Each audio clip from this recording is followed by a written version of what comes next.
Hello, so welcome to my M1A2C, also known as the M1A2 SEP V3 video.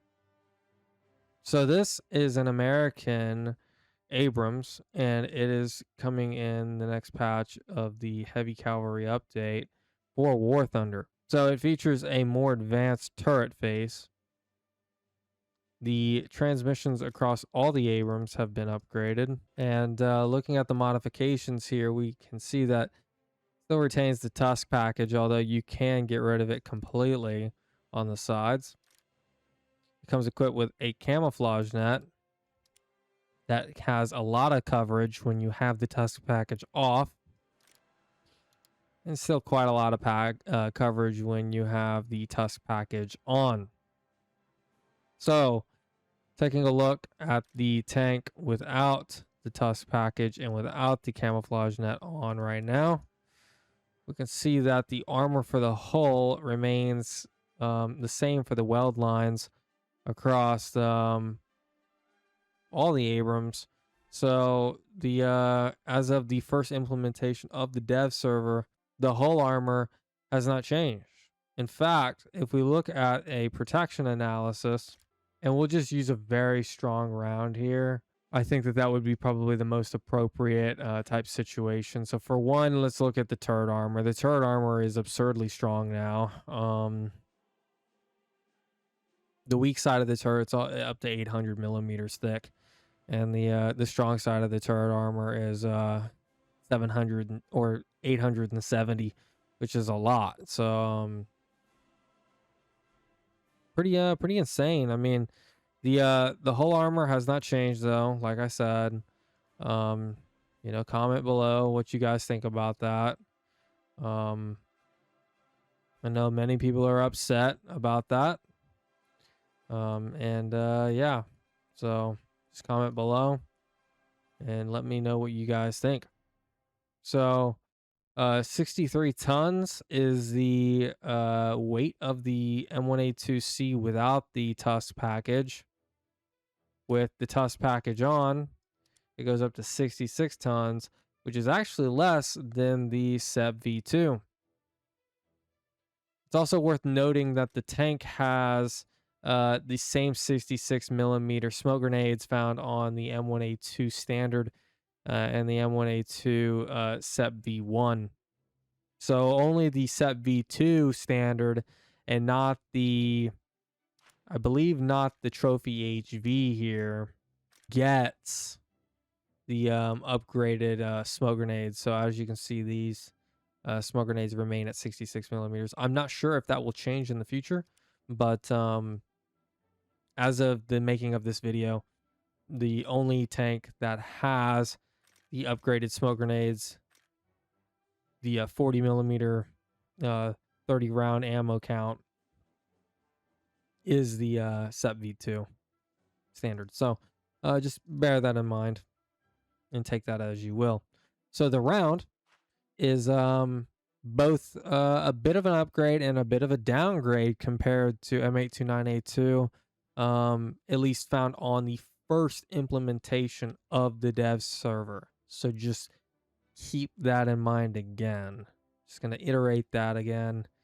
So yeah, the projectile mass is increased. The muzzle velocity is decreased, and the penetration is slightly increased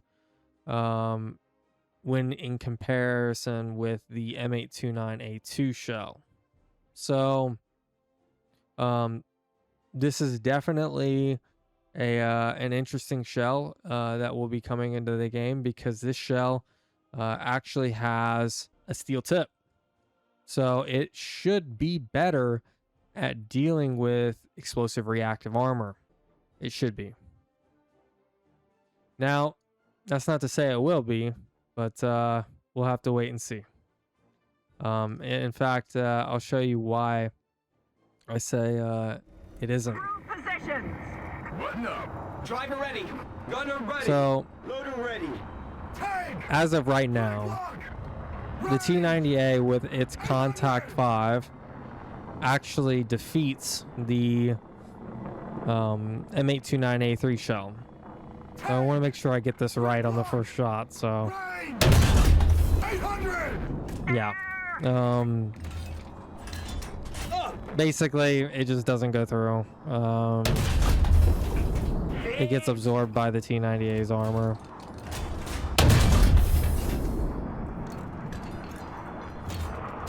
Or it gets severely degraded on penetration. So yeah, just bear that in mind. And I'll do a test drive here real quick. I'll just I'll drive the vehicle a little bit and drive around, just to show you the mobility of the M1A2C. So nothing special here. It's still an M1A2 Abrams, although it's more efficient with its armor and weight, which is definitely nice. I mean, having improved turret armor and weighing just a little bit more than a standard M1A2 is nothing to joke around about.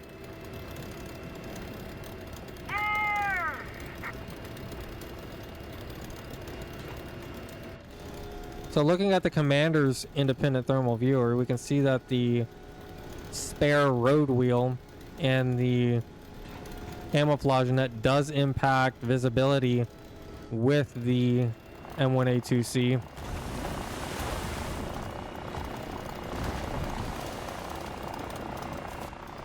So when you will be cresting over hills, trying to see using the depression of the CITV, you may find that it is harder to see in terms of visibility with the camouflage net and the spare track wheel.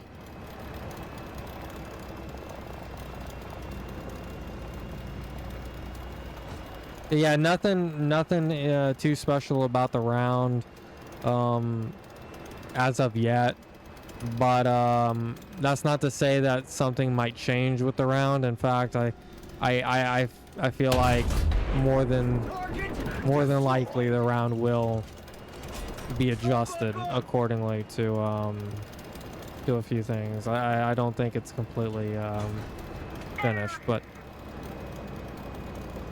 the tank itself is very nice. I think it's pretty cool, and I think that the developers are actually on the right track with this tank. So with that, I'm gonna have to applaud Gaijin a little bit on that regard, even though I may not agree with the fact that the hull armor is not as fantastic as I would like it to be.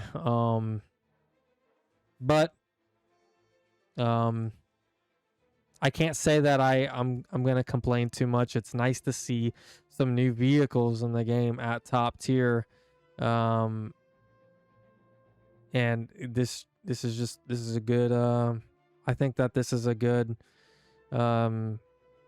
direction to be going in. So that's just my 2 cents on the matter, and I have to give credit where credit is due. So try to be positive. But yeah, I hope you guys enjoyed this video on the M1A2C. It's nothing. It's pretty. I think it's a pretty cool vehicle, and I think it has a lot of potential. So we'll only time will tell with how it will be moving forward. But yeah, take it easy and peace.